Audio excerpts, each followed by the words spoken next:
Don't blink because you don't want to miss this quick and easy beach scene I'm about to show you. First, grab some yellow and white on your mop brush. Again, my mop brush is just a blush makeup brush. They're great for blending backgrounds. And then make a dot where you want your sun to go.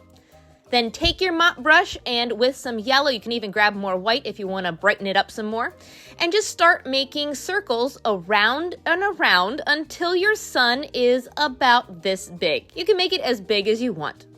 And then, without washing off the yellow, you're going to dip into orange, which is my next warmest sunset color. I'm going to go around this yellow sun, blending it slightly by overlapping, still going around in that circle. Just notice the circles are getting bigger as we get outwards. And then just keep growing it. See how the yellow that was still on my brush is starting to blend with that orange? That's perfect. And you can always go back in with some more orange then to deepen it like this. I call this a radiating sunset because it starts with the yellow and goes all the way out to your blue shade for the sky. So notice how we have a crisp line where the orange and yellow is though. Here's a tip. Clean off your mop brush and with it just damp, there's no paint on my brush, very quickly before the paint dries, just go over with the clean brush and see how that's going to soften that really crisp edge. Now it looks like it's radiating. Love that. Now let's work our way to the outside edges of our canvas by just taking some orange and making it wider. My canvas today is just 12 by 12 textured cardstock taped to a pizza box, but you can use whatever kind of canvas you'd like. Now clean off your brush. I'm going to use a greenish, like seafoam green for a tropical feel and fill in the rest of my canvas. This is kind of like my sky blue color. Overlapping slightly with my orange, cover the rest of your paper. And with the green still on the brush, I'm going to dip into some orange and blend this line here a little bit more. If you don't want it to turn super green like this with the orange, you could use the damp brush method to blend that line. But I'm making it slightly darker for a reason. I'm going to dip into some light pink then. I want pink accents. I did clean off my brush for this. Added a tiny bit of orange, and then just in that darker area, I'm going to add not super thick areas, but kind of almost dry brush on little chunks of pink around that orange. Something like this. I love these colors for a tropical feel. I'm blending in that outside edge with some more of that seafoam green color. But then I am going to clean off my brush so that I can blend the whole thing with the damp brush. I don't have any paint on my brush, just a tiny bit of water and blending it wherever it needs to be blended. If you struggle with all your colors turning into just muddy colors, I suggest this damp brush technique because it works really well. And then once it's set, make sure you dry your entire background. The rest of our painting is actually going to be a silhouette, so pick a dark shade. I'm using purple. I even made it darker with a bit of black. You could also add navy if you don't like adding black. And then with a clean mop brush, let's add some ground for our palm trees to be growing out of. So I'm going to start on the left-hand side of my canvas and do a line that goes up at an angle to the right. See how it doesn't have to be a perfectly straight line, but just make sure whatever line you do, bring it all the way down to the bottom of your canvas.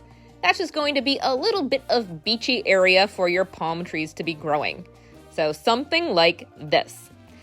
And then grab a round brush. This is about a size 6 round brush. We're going to paint some palm tree trunks.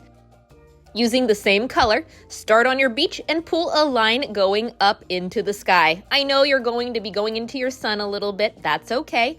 Mine is leaning or curving to the left, and notice my trunk is slightly wider at the bottom, gets a little thinner towards the top.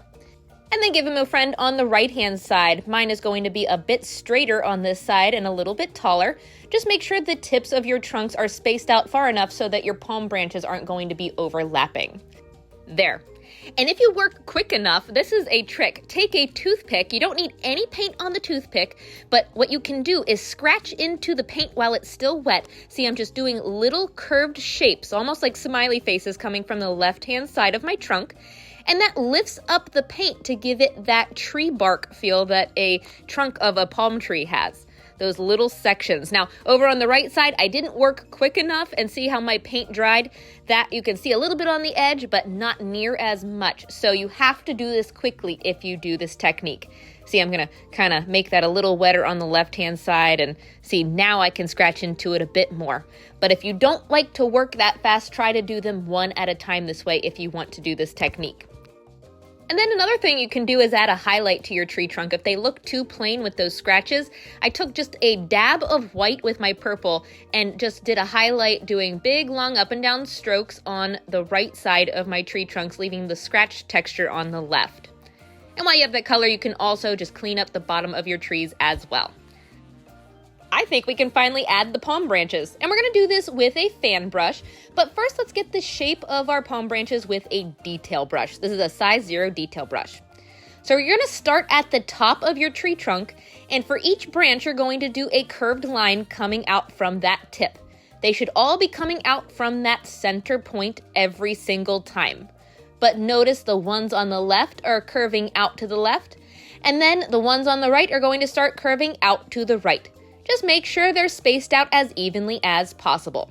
So same thing over here on the right, they're all coming out from that center point at the tip of your tree trunk, but the left branches are curving out from the left, and the ones on the right are curving out to the right.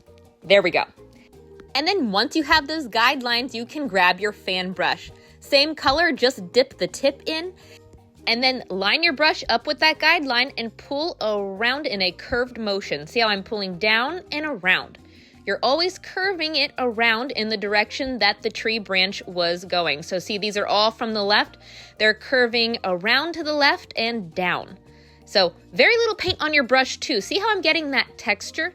It's a curved stroke where that guideline is at the very top, curving it around and down. But if you have too much paint, it's just gonna look like a glob. So start with less and then add more if you need to. This one in the front is a little tricky. It's still curving to the right, so I'm gonna curve it the opposite direction like that. There. So there's your first palm tree. Wasn't that so easy? And just do the same thing on the right palm tree. This palm tree is a little bit bigger and taller, so I'm going to add even longer palm strokes like this. These ones on the left are curving to the left, and then the ones on the right are curving to the right. Practice this first. It does go really, really quickly, but it takes a little bit of time to learn the stroke. So maybe practice on a piece of scrap paper first. But once you get the hang of it, it really does go very quickly. It's a very simplified beach painting, but a very fun one for beginners.